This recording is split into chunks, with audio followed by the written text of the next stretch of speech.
You want to make the world a better place, take a look at yourself and make that change, change. Na, na, na, na, na, na, na, na.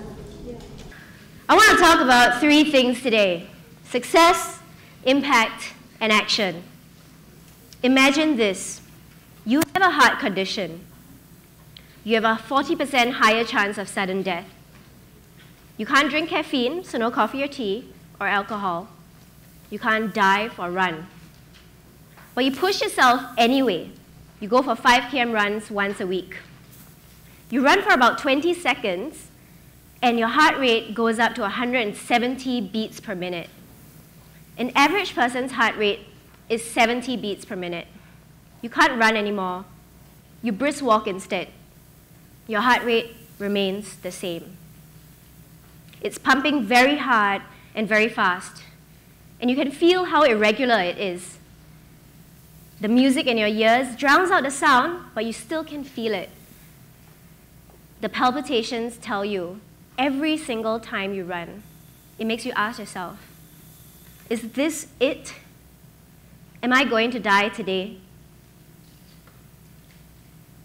I have this heart condition. And I'm immensely lucky because it forces me to reflect often. Am I okay with what I'm doing? With where I'm going? With who I am today? Success is deeply personal.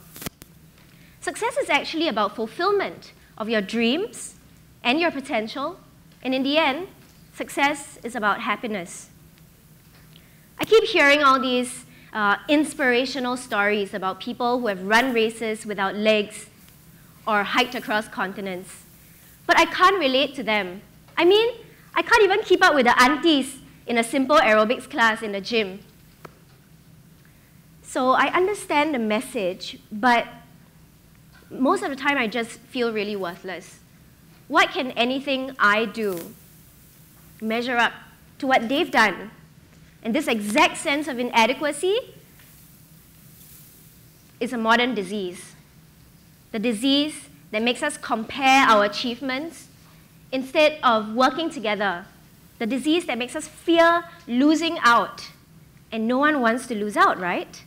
So we are hungry to be better than the next person, even if we hate what we are doing. But success, real success, is deeply personal.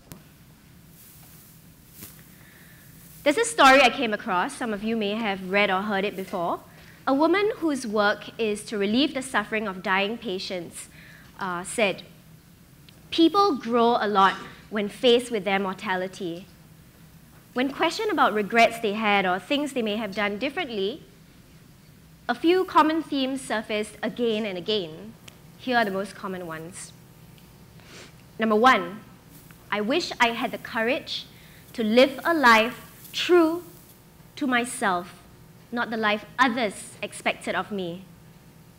Number 2, I wish I didn't work so hard. And number 3, I wish I'd let myself be happier." Notice that the only thing said about success is that they wish it were personal. Today's success is a number, the number associated with money, with age, with achievements. Success is anything quantified. But you see, here's where it gets tricky. The moment you define yourself with a number, you lose who you are. But success is not a number, though. Success comes in many different forms. Years ago, I was an intern at Motorola. I was really pumped because I personally love technology. This would have been a great opportunity for me to go out and learn how technology was being made.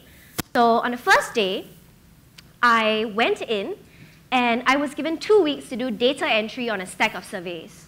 Data entry. I went home and cried. I thought, what a rubbish internship. So I was whining and moping for an hour, and then I got a grip on myself. I said, and I decided, you know what? I was going to learn everything I could. So the next day, I went in early, I stayed back late, and I completely crushed it. So now I had 1.5 weeks to do what? Anything I wanted. So I went around bothering every single person on the level, asking them what they did, how they did it, what roles they were performing. And it was really cool because I learned how a multinational company was run. I learned how technology was made. I got told off a lot of times, but I also made friends. And then I became chairperson of my own outreach event. I helped organize 2 of the major regional events. I got stellar testimonials from managers and VPs alike.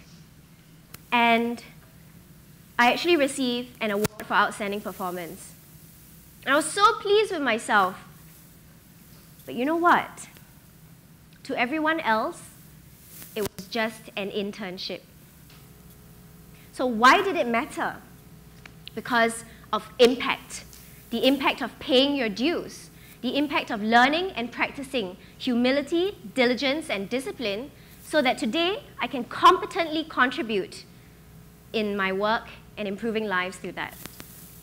This is the impact of experience. Recognize impact. Small things add up to make a huge difference. Even though only one man is remembered for being the first person on the moon, thousands of great minds put him there. Every contribution adds up. But some impactful things aren't small though. Some are actually really big. It's just that we're so focused on the numbers that we fail to recognize their importance. I received a message on Facebook from this girl years before.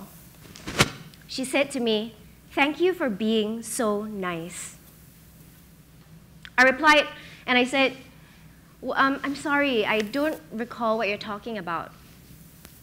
She said, "Many years ago, in school, I was crying and alone. And instead of ignoring me like everyone else, you actually came up to me and asked me what was wrong, and you stayed and comforted me. I didn't think anything of it. But years later, she still remembered and was moved enough to write to me. Yet I barely remembered it." This is the everyday impact of humanity. Let's go back to one of the regrets from before. I wish I didn't work so hard. But why?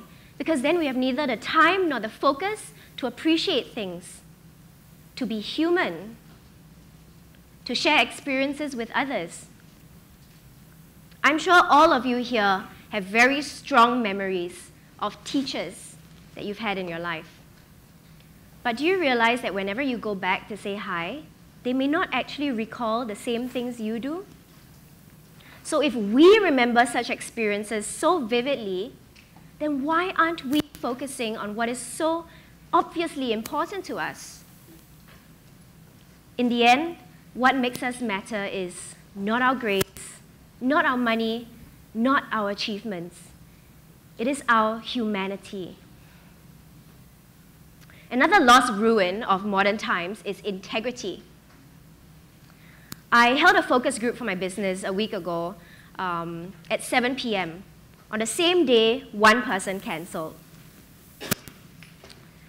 Half an hour before that, at 6:30, 4 people sent me text messages saying, "I'm sorry, I can't come." So 3 out of 8 people came. That's not even half. Even with friends, I've had to wait a long time or even experience last-minute cancellations. And you know what? I'm guilty of it myself. But you and I both know that if we wanted to be on time, we could be. And if we wanted to be somewhere, that's where we'd be. But integrity doesn't seem so important anymore. We have become untrustworthy. Why? Because being good doesn't matter anymore. Being rich does. Being successful does. If someone doesn't contribute to our success, they are not worth our time. But that's not true though. Research shows time and time again that people help those they trust and respect. Between 2 friends, one of whom is always there for you and always follows through his promises, and another who only occasionally turns up, who do you respect more? Who are you more likely to help? Integrity is about trusting and being trustworthy, even if it is to yourself. If you say you're going to get fit, get fit. If you say you're going to meet someone, meet them. If you can't answer an email or be on time, why would someone trust you to run a company? Why would someone recommend you for a job? Why would investors put down money on your startup if you don't have this integrity? Integrity from the inside is what will breed success externally. Last point, action. Just because you have a good foundation doesn't mean that you'll have a good house. You still have to build it. All the knowledge, character, and hearts in the world will amount to nothing unless we take action. After my O-levels, I did a simple job as an admin assistant. As a very simple admin role, I was, of course, instantly bored. So I actively took on new roles, venturing into marketing, sales, PR, sponsorship, ground operations. It was the first skydiving festival ever in Singapore, with 20,000 people attending. There were international stuntmen, international press, six-figure sponsorships. 6 months from when I took the job as an admin assistant, I went to running the entire ground operations. That weekend, we did 2,000 skydives. And by the way, skydiving is illegal in Singapore. I want to share something really personal about myself, which actually not many people know. I'm afraid of people. I never know what to say or how to interact with them. You know, people make me feel weird. I went out with my friends like maybe 6 times a year. It's true. People make me so uncomfortable. So guess what I did? With partners, I started up an events company so that I was forced to talk to people. Hundreds, if not more. If I didn't, I wouldn't be able to afford my chicken rice or my Milo peng. I've since left that, since that's not what I wanted for myself. But I'm successful because I managed to be able to talk to people. I overcame my fear with action. The skydiving festival taught me how to organize a large-scale event, which then gave me the confidence to be able to start up my own events company later on, which then gave me the insight into consumers' needs, wants, motivations, behaviors, so that today I can pursue my passion using technology to improve lives as a marketing director of One Cent Movement, a nonprofit that helps consumers give easily to charity, and as CEO of Zip Trip, which helps value travelers get the most out of their trip. I got this mega cool Japanese proverb I want to share with you guys. Vision without action is daydream, sorry. Action without vision is nightmare. So visualize what you want and act on it. Let's talk about getting into shape. Why are so few people fit? It's because it's hard. It requires work. You can't cheat. The amount of discipline you put in equates the results you get. Wanting something is easy. Taking the action to get it is what's hard. Success comes to those who do things, especially when they don't want to do it. I used to be a smoker. 8 years, 15,000 cigarettes. I knew it was bad. Every smoker knows it's bad, but I just kept going. Then one day I sat and realized every single day I was spending an hour for 8 years smoking. I had to stop. So I looked at the people I respected and I noticed a pattern. None of them smoked. Not one. If I wanted to be successful like them, balanced on the inside, and contributing intellectually, I couldn't possibly be a smoker, so I decided to quit. So for 2 weeks, I bumped cigarettes off people, and I was trying to cut down, and I did. But then I got fed up with how weak I was being. Weakness is not being able to commit to your own goals. So I stopped it, and I gave up smoking completely on the 1st of July. I've been smoke-free ever since. It was very hard. I was struggling to breathe because my lungs were repairing themselves. My motivations had to be rock solid. I forced myself to feel disgusted with smoking, to think that it was lazy and stupid, so that I wouldn't want to. Some of my peers smoked, so I did not go out at night for a month so as not to tempt myself. And I said, hey guys, I've decided to quit. Can you help me by not smoking around me? I'm very lucky to have supportive friends. They were like, that's cool, man. I avoided activities that I knew would stress me out and trigger my need to smoke. I was very harsh with myself. No excuses. I just decided on my goal, identified the actions necessary, and did it. Failure is not always caused by things going wrong. Failure occurs when the right actions are not taken. I quit before. Anyone here who smokes will know what I mean. Yeah, we are quitting. We are on the way there.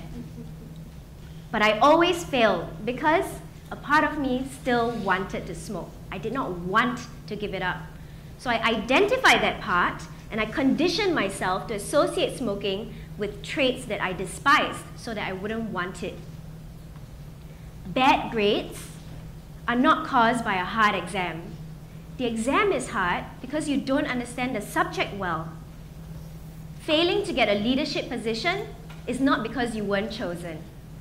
It is because during your job, you did not step up when you should have. Be conscious of the actions you need to take and take them. Do you want to get fit? Wake up an hour earlier every day and do something. Do you want to start your own business? Put aside 2 hours and work on your business plan. It's that easy. Take action. And that's it. Success is personal. Recognize impact. Small things add up. And sometimes big things are not quantified in numbers. And lastly, take action. I wouldn't be standing here today if I followed the path that was expected of me. But I still consider myself successful. Success is not a one-time thing. I failed many times before.